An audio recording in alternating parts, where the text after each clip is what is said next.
زه عمر امان اسسټنټ ډایرکټر محکمه بلدیات چې ما سره د تحصیل دینزی، تحصیل منډه او تحصیل سوارباغ شارک دی.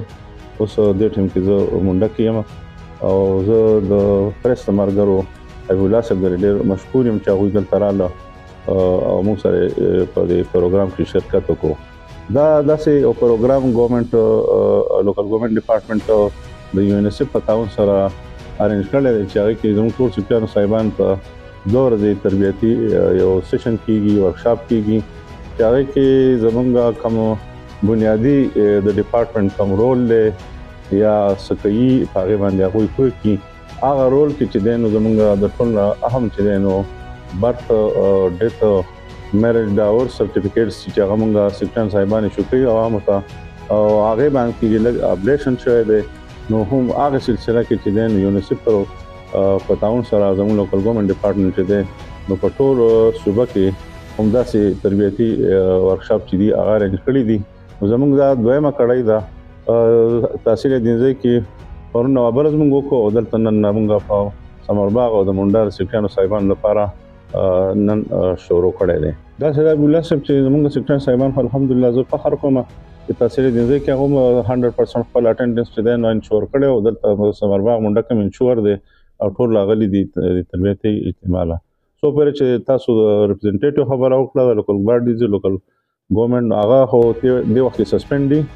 نور هغه خو دغه نه دي ډسمس نه دي، سسپند دي. ان شاء الله الیکشن وروسته بیا هغوی چې خپل کار شروع کړي هغه کې د هغوی د دیو ډېر زیات رول دی. هغه رول به ان شاء الله هغه وخت سره بیا تاسو ووینئ چې هغه کې دیو اټسټیشن دی، نور د هغوی ویریفیکیشن دي، هغه په هغې سلسله کې هغوی رول شته ډېر. بیا زه خو وایم چې الحمدلله زموږ ضلع کې خو داسې څه ډېر زیات ریپورټس نشته. بهرحال بعض ځای کې که چېرته معمولي څه مسلې راشي نو هغه موږ خپله ورځو بیا هغې کې موږ حل کوو او داسې سیریس داسې څه مسلې نشته. بهرحال هر لوکل ګورنمنټ یا لوکل باډیز نه چې څوک راغلي هغه خپل الکټډ ریپرزنټیټیو خپل یو موقف وي نو هغه ټایم کې ورسره کله ناکله زموږ سیکرټریانو هغې کې لږ تضاد راځي نو هغې کې لږ دغه راشي. بهرحال هغه مسلې موږ بیا ختموو، داسې غټه مسله ایشو نه ده هغه اوسه پورې. داسې دا هغې کې ما نن انسټرکشن ورکړو، اوس تاسو د ویب هغې ټول سیکرټریانو ته به انسټرکشن ورکړو. داسې به نه کېږي انشاءالله آینده لپاره به هر سیفټي چې دی د خپل ویلج کونسل کسان چې دی هغه انټر کوي خو دیو په ګوډ فیت چې داسې یو څو کیسونه کړي وو. بهرحال هغې نه ما ورته ویل چې خیر دی که تاسو داسې مسلې نو دا بیا مه کوئ، کوئی چېرې زنانه راشي یا کونډه راشي نو هغه چې بیا بل ویلج کونسل ته ځي نو هغې سره د هغې د تلو پیسې هم نه وي او تکلیف ورته هم وي نو موږ ورته هلته ایشو کړو. خو بهرحال ما ورته وویل چې هر ویلج کونسل کې به خپل سیکرټري چې دی نو هغه به خپل خلکو ته چې دی نو هغه دا سرټیفیکیټس جوړ کوي. نور ما هغوی ته وویل چې بل ویلج کونسل نه به نن له پاخوا نه ایشو کېږي. زموږ د تربیتي کوم ورکشاپ چې وشي دې په اختتام کې به هم زه دوی ته انسټرکشن ورکوم او میسج به ورکوم چې یاره دوی ولاړ شي نو هغه نور دا کم سروسز چې دوی ورکوي چې دا نور هم امپروو کړي او خلکو ته دا واضح شي، هغه وویني چې یاره د سیکرټري څومره رول دی او یا د لوکل ګورنمنټ څومره رول دی یا دوی څومره سروس ورکوي عوامو ته. نو دغه میسج به زه کانوی کوم په لاس کې انشاءالله او تاسو به بیا وګورئ انشاءالله میډیا ورونه به وګوري چې دې کې څومره امپرومنټ راغلی دی. زه ټول خپل ډېر عوامو ته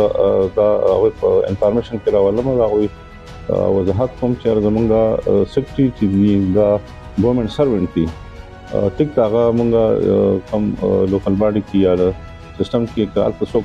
پاټو والا راشي خو موږ خو هغه چیرمین سره یا د ناظم سره د ګورنمنټ اپشل په حیثیت کار کوو او زموږ خپل داسې دغه چې دي دا سیاسي نظریې دا هغه باندې ما ورته ویل دي داسې به نه کوئ، ټول عوامو ته به یو شان خدمت کوئ او دغه زموږ ایم دی او دغه زموږ مقصد دی.